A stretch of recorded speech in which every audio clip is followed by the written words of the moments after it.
தியாகராஜனோட பெரிய மனசு யாருக்கும் வராது. என்ன செய்தா தெரியுமா? 80s டைம் நடிகர்கள்ல ஹீரோ, வில்லன், தயாரிப்பாளர், இயக்குனர்னு மல்டி டாஸ்கிங் பண்ணவர் தான் தியாகராஜன். அதிலும் 1983 இவரோட மலையூர் மம்பட்டியான் படத்தை மறக்கவே முடியாது. அதே கதையை அவரோட மகன் பிரசாந்தை வச்சு 2011 மம்பட்டியான்னு ஒரு படத்தை டைரக்ட் பண்ணார். இந்த நிலையில ஒரு இன்டர்வியூல பேசின தியாகராஜன் ரசிகர்கள் மனசை அப்படியே இம்ப்ரெஸ் பண்ணிட்டார். அவர் பேசும்போது, லேட்டஸ்டா ரிலீஸ் ஆன டூரிஸ்ட் ஃபேமிலி படத்துல உங்க மம்மட்டியான் பாட்டை யூஸ் பண்ணிருக்காங்களே, உங்ககிட்ட பர்மிஷன் கேட்டாங்களான்னு கேள்வி எழுப்பப்படுச்சு.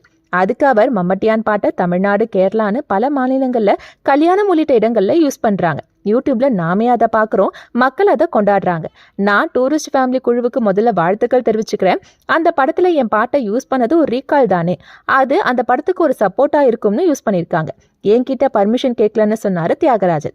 அப்ப நீங்க கேஸ் போட வேண்டியதானே கேட்டதுக்கு, பல கோடி மக்கள் இப்ப மறுபடியும் மம்மட்டியான் பாட்டை கேட்டு சந்தோஷப்படுறாங்கன்னா நான் தான் அவங்களுக்கு ஏதாவது தரணும்னு ரொம்ப பெருந்தன்மையா பேசினார். இவர் தான்ப்பா பெரிய மனுஷன்னு கமெண்ட் பண்றாங்க ரசிகர்கள்.